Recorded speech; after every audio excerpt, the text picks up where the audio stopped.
Imagine a world of cold stone walls and rough timber beams, crackling open hearths, heavily locked grain stores that meant survival or starvation, packs of dogs roaming the streets, humans who might offer a scrap of food one moment and a swift kick the next. This was the Middle Ages, and to a cat, it was simply home. Cats didn't wait for an invitation. They didn't need one. Around the 10th century, as Europe recovered from earlier disruptions, these small, self-possessed hunters moved quietly into human spaces across the continent. They learned which bakery doors stayed open at dusk, which households left out shallow bowls of milk, and which granaries held the richest concentrations of mice. Every shadow, every scent, every creak carried information. Safety was never guaranteed, but clever, observant cats carved it out in rafters, windowsills, and quiet corners where human routines became predictable. Their value to medieval society was brutally practical. Mice and rats were a constant nightmare. They devoured precious winter grain stores, ruined seed for the next planting, contaminated food, and spread disease. A single skilled mouser patrolling a kitchen, barn, or mill could mean the difference between a family making it through winter or facing starvation. Merchants, millers, and farmers didn't treat cats as pampered pets. They treated them as essential working partners, fed scraps, allowed to sleep near the fire, and quietly respected for the piles of dead rodents they left as proof of their labor. On ships and in bustling port towns, the role was even more critical. Long voyages carried vital cargoes of grain and cloth. Rats didn't just eat the supplies. They chewed through ropes and rigging, contaminated food, and could doom an entire crew.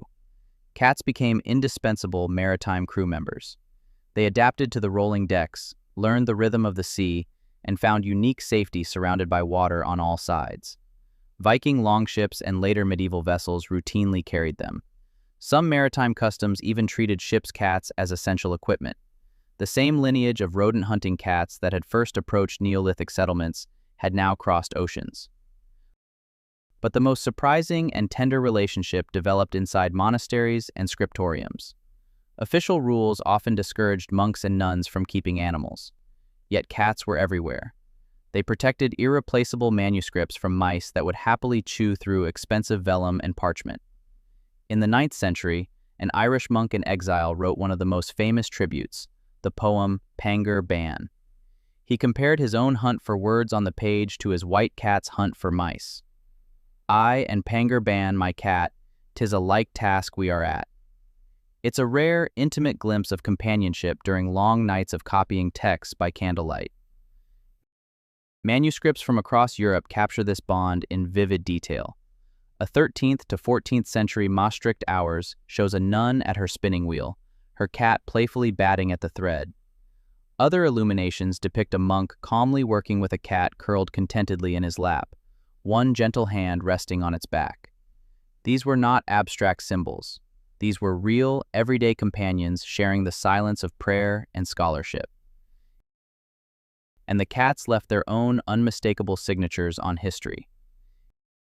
In a famous 15th century Flemish manuscript, a cat stepped in fresh ink and strolled straight across the drying page. The scribe simply wrote around the paw prints rather than starting over.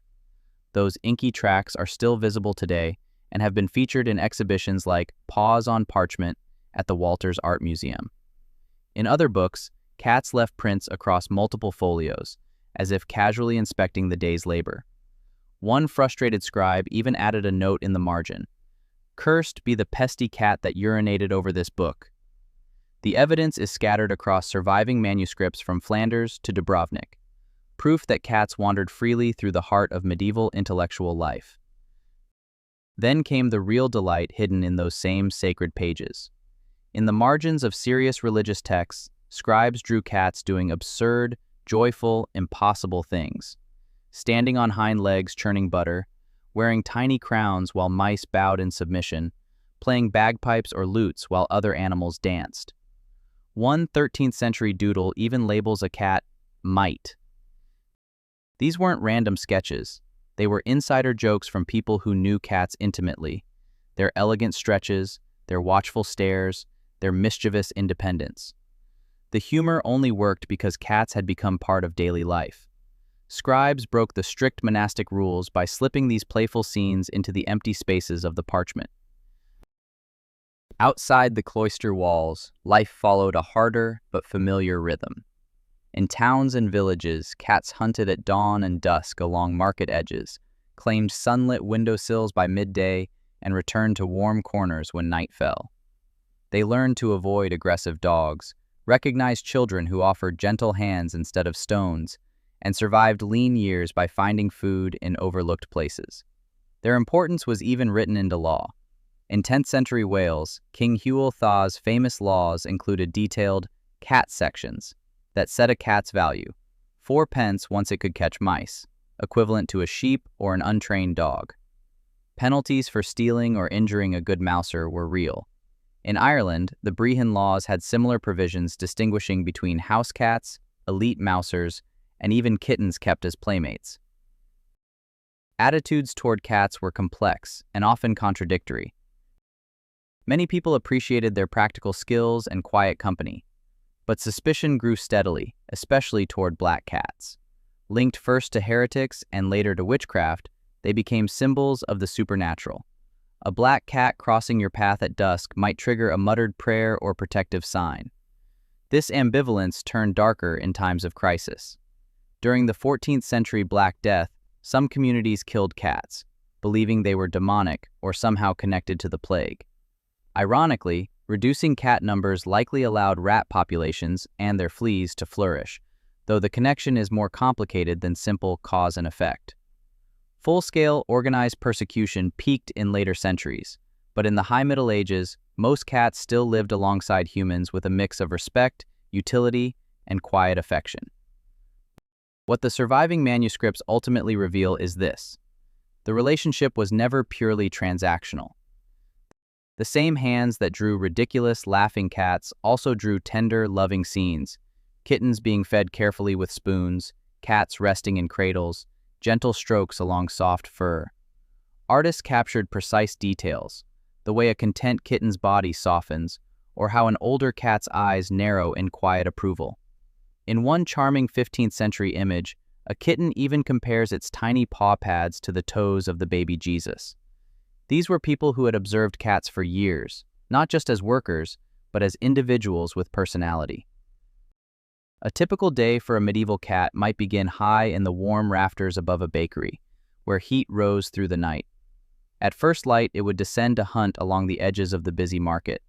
By midday, it might claim a sunlit windowsill or the space beneath a merchant's table.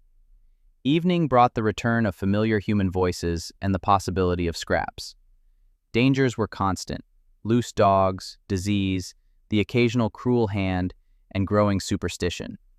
Yet the shelters, routines, and niches cats had claimed were just as real.